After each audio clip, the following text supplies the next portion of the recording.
Bienvenue sur Télébilingue en ce lundi 2 février. L'école de commerce de la Neuveville va-t-elle continuer d'exister ? Une pétition vient d'être lancée pour demander le maintien de cette école qui pourrait disparaître selon les recommandations d'Avenir Berne Romande qui voudrait regrouper l'enseignement commercial du Jura bernois à Tramelan et à Bienne.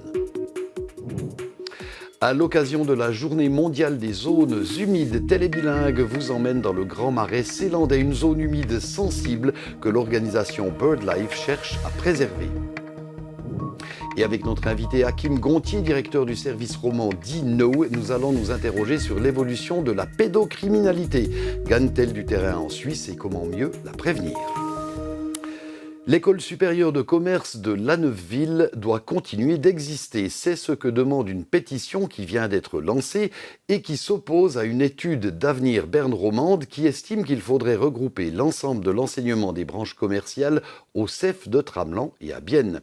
Plus de détails dans le reportage de Simon Keller. Les étudiantes et étudiants de l'école de commerce devraient à l'avenir se rendre à Bienne ou pour la plupart à Tramelan.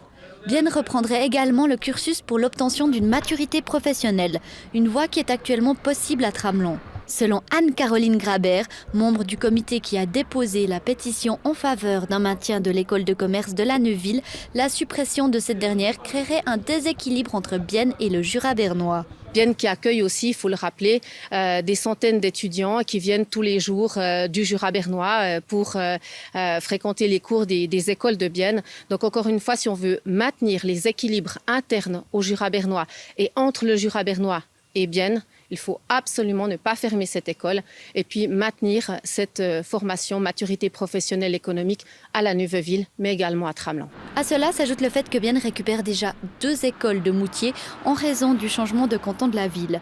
Le nouveau président du conseil de l'école de commerce, Cyprien Louis, se réjouit du lancement de cette pétition. Il est persuadé que la décision n'est pas encore finale. Oui, d'un côté, ça fait plaisir que des privés mettent en avant une pétition, la signent et mettent en avant aussi des arguments en faveur de l'école de commerce de la Neuveville. D'un côté, ça peut faire penser que la situation est catastrophique alors qu'elle ne l'est pas encore. C'est une situation qu'on prend très au sérieux. Mais je crois qu'on a des bons arguments à faire valoir face à ce rapport qui est incomplet et mauvais sur le fond et la forme. Donc voilà, on va prendre position aussi ces prochaines semaines et je pense qu'il y aura aussi un lever de bouclier de la part de la région, du Grand Chasseral et du Seeland. La pétition en faveur du sauvetage de l'école a déjà été signée par 320 personnes. Ce document devrait être remis à la directrice de la formation et de la culture du canton de Berne au plus tard à la mi-mars. Ce 2 février est la journée mondiale des zones humides que sont les points d'eau, les marais et autres prairies humides, des écosystèmes hautement importants pour certaines espèces animales et végétales.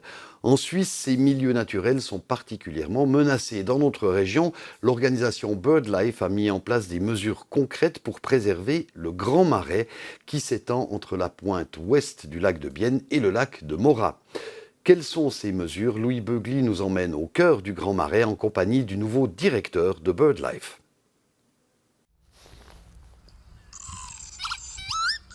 Ce champ, c'est celui du vanneau huppé. Avec la disparition des prairies humides dont il dépend, ce petit oiseau a failli disparaître de la Suisse. Des parcelles réaménagées comme ici à Annette ont permis à cette espèce de faire son retour. Le vanneau huppé a besoin d'une mosaïque d'habitat entre des zones un peu plus hautes où il peut mettre son nid et des zones plus basses où il y a des gouilles pour avoir de la nourriture en fait. Et puis pour que ce champ soit inondé au printemps, en fait, ce qu'on fait, c'est qu'on ferme les drainages qui sont dessous pour éviter que l'eau s'enlève du champ en fait. Et puis d'autre part, on amène de l'eau depuis les canaux avec cette pompe solaire. Ainsi, cette zone d'une centaine de mètres accueille l'une des plus grandes colonies de vanneaux huppés du pays. Ici, le bilan est positif, mais la Suisse reste une mauvaise élève sur le plan écologique. Le réarrangement du territoire et l'agriculture ont fait disparaître 90% des zones humides en l'espace d'un siècle. Une situation que déplore le directeur roman de BirdLife. Ces zones jouent aussi un rôle capital pour l'homme. C'est des zones très importantes pour faire de la purification de l'eau. Elles ont aussi des rôles, par exemple les tourbières, pour tout ce qui est stockage du carbone. Donc dans un contexte de réchauffement climatique, c'est aussi quelque chose qui est important. Restaurer ces zones devenues agricoles, c'est possible. Cela dépend toutefois de plusieurs facteurs. Un agriculteur qui a envie, des moyens de financer aussi ses projets. Donc là, on a des collaborations avec les cantons, etc. pour trouver des financements pour dédommager les agriculteurs. Aussi trouver des autres modes d'exploitation. Cette parcelle Vanneau est pâturée par des vaches Highlands, ce qui fait aussi une certaine production de viande. On peut concilier les deux aspects, cet aspect biodiversité et cet aspect agriculture. BirdLife mène plusieurs projets de ce type pour d'autres espèces dans le Grand Marais, avec pour objectif d'un jour rendre ces milieux agricoles favorables aux petits habitants à plumes. Depuis plusieurs années, la consommation d'alcool recule nettement en Suisse. Les producteurs de vin sentent cette tendance et tentent d'y remédier. Comment ? En commercialisant du vin qui ne contient pas d'alcool. Nathan Antamaten a visité pour nous une foire du vin qui s'est tenue en fin de semaine au Palais des Congrès de Bienne pour tenter d'y découvrir et d'y déguster des crus sans alcool. La foire Expo Vino est organisée par EGB. La coopérative a constaté que les gens boivent moins d'alcool et elle recherche depuis 3-4 ans déjà des alternatives. Elle en a trouvé quelques-unes et il était possible de les déguster ce week-end au Palais des Congrès. Ja, es ist natürlich schon ein bisschen so, dass man wegkommt vom Alkohol trinken. Oui, c'est une tendance, les gens consomment moins d'alcool. Et il y a une demande, même si elle est encore petite, de vin sans alcool. Ça nous arrive régulièrement qu'on nous demande si nous en avons. C'est probablement pour des raisons de santé. Certaines personnes âgées, par exemple, ne sont plus autorisées à consommer de vin alcoolisé. Und halt vielleicht aus gesundheitlichen Gründen auch nicht mehr alkoholhaltigen Wein trinken. L'offre de vin sans alcool est modeste, mais parmi les vignerons présents sur place, il y en a tout de même un qui propose 8 variétés différentes de vin sans alcool. Il s'agit de Jean-Alexandre Ley qui compte bien continuer à aller dans cette direction à l'avenir. C'est en fin de compte avec un marché, on génère la demande en proposant des vins sans alcool. C'est quelque chose qui est issu surtout du monde de la bière et les gens ont voulu peut-être de côté social consommer du vin, mais pas obligatoirement avec alcool. Les ventes de vin sont en baisse dans le monde entier, ce qui se ressent chez les vignerons qui ne proposent pas de vin sans alcool. Oui, alors malheureusement, on a d'abord traversé la période Covid, et puis là on s'est dit l'économie va s'arrêter, et puis c'est bien allé. Et puis les ventes ont augmenté, et maintenant elles diminuent. On ne sait pas exactement pourquoi, si c'est à cause de la politique, la crainte des gens, ou est-ce que parce qu'ils partent tous en vacances, ou bien c'est les médecins qui commencent à dire avant 2 verres par jour c'était bon pour la santé, puis maintenant c'est plus qu'1 verre par semaine. Je sais pas, on veut peut-être essayer de vivre jusqu'à 110 ans sans boire quelque chose, ça devient un peu triste. Pour l'instant, il n'y a pas de vin sans alcool dans son assortiment. Il estime qu'il s'agit d'un produit de niche et que si tous les producteurs se lancent, le marché sera rapidement saturé. Nous avons demandé aux visiteurs et visiteuses du salon ce qu'ils pensent du vin sans alcool. Je trouve que c'est une très bonne alternative. Et puis franchement, on voit pas trop la différence. J'ai essayé quand même un petit vin. Bon, c'est parfait. Si.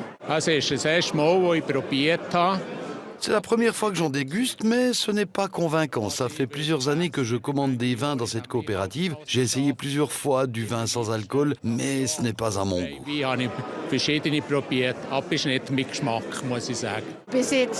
Jusqu'à présent, j'ai toujours bu du vin classique, mais je trouve que boire un peu moins d'alcool, c'est bien. Donc, si on arrive à avoir du vin sans alcool avec un goût plus ou moins similaire, je suis partante. Mais comme un vin classique, avant de le déguster, il faut d'abord le laisser respirer. Tout autre chose à présent, comment lutter contre la pédocriminalité, la pédophilie ? Eh bien, nous allons essayer de le comprendre grâce à mon invité qui est Hakim Gontier. Vous êtes le directeur de DINO, qui est le service d'aide et de prévention pour les personnes préoccupées des pensées ou comportements en ligne impliquant des mineurs. Bref, on parle de pédophilie. Et vous avez de plus en plus de gens qui s'adressent à vous pour avoir vos consultations. Est-ce que c'est inquiétant ? Est-ce que ça veut dire qu'il y a de plus en plus de pédophiles potentiels, en tout cas ? Alors, avec ce simple chiffre, on ne peut pas avoir cette affirmation. L'attirance pédophilique dans la population générale sa prévalence, elle est stable, elle n'augmente pas. On l'évalue à entre 1 et 3% de la population masculine.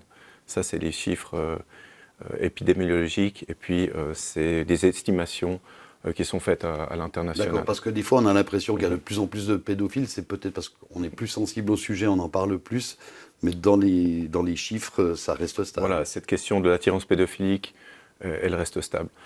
Ce qu'on constate, en revanche, c'est l'augmentation des personnes concernées par cette attirance, qui prennent contact avec nous directement, avec notre service. Ça, c'est aussi le résultat d'une meilleure implantation de notre service et puis d'une meilleure promotion aussi. Par exemple, l'année passée, on a lancé une campagne avec notre partenaire, la Fondation Action Innocence, sur la question de l'usage de pédopornographie.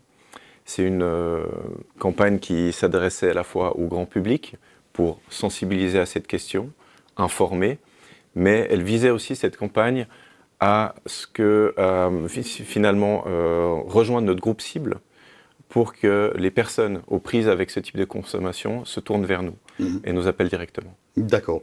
Donc là, on parle de pédocriminalité, c'est plutôt ce qui se passe en ligne, donc des gens qui regardent des images avec un contenu pédophile. Est-ce que quand on consomme ce genre d'images, ça veut dire qu'on est tout de suite on devient pédophile, ou bien il y a des gens qui peuvent regarder ça sans que leur préférence sexuelle soit modifiée? Alors la question est complexe. Parfois, les deux sont associés. Ce qu'on peut aussi dire, c'est que il y a des personnes aussi qui sont prises dans des dérives de consommation de pornographie de plus en plus dures et qui, avec le temps, peuvent être amenés à se tourner vers ce type de contenu. Donc ça, c'est aussi ce type-là de dynamique qui peut se produire. Et les gens qui prennent contact avec vous, quel résultat vous avez? Vous avez un suivi? Vous avez l'impression que c'est utile, que c'est des gens qui vont changer de comportement? Alors nous, on vise toujours l'arrêt de ces comportements, de notre prise en charge. C'est une priorité. Et l'une de nos missions aussi, c'est, puisque notre numéro, c'est quand même un service de première ligne, de bas seuil, notre rôle, c'est parfois de recevoir la demande, de la clarifier, d'accompagner vers la personne, vers une prise en charge thérapeutique plus approfondie et sur le long terme. Et pour ce faire, on oriente les gens vers un réseau de soins, de spécialistes qui sont à même de prodiguer ce type de prise en charge. Alors très rapidement, si on a ce genre de problème ou si on voudrait avoir des éclaircissements, on peut contacter Dino. On fait ça comment? Par téléphone? Alors par téléphone, c'est le 0800 600 400. Nos horaires d'ouverture, ils sont disponibles sur notre site internet dino.ch. Et puis on peut aussi nous écrire par email à aide@dino.ch. Et puis en 2025, on a ouvert aussi un service de chat qui est aussi plus direct pour nous rejoindre. Voilà. Et on peut rester anonyme, c'est peut-être important de le préciser. Hakim Gontier, merci beaucoup pour ces explications. C'est moi qui vous remercie. Voilà, c'est ici que se referme notre journal pour aujourd'hui. Merci beaucoup de l'avoir suivi. Bonne suite de programme et à bientôt sur Télé Bilingue.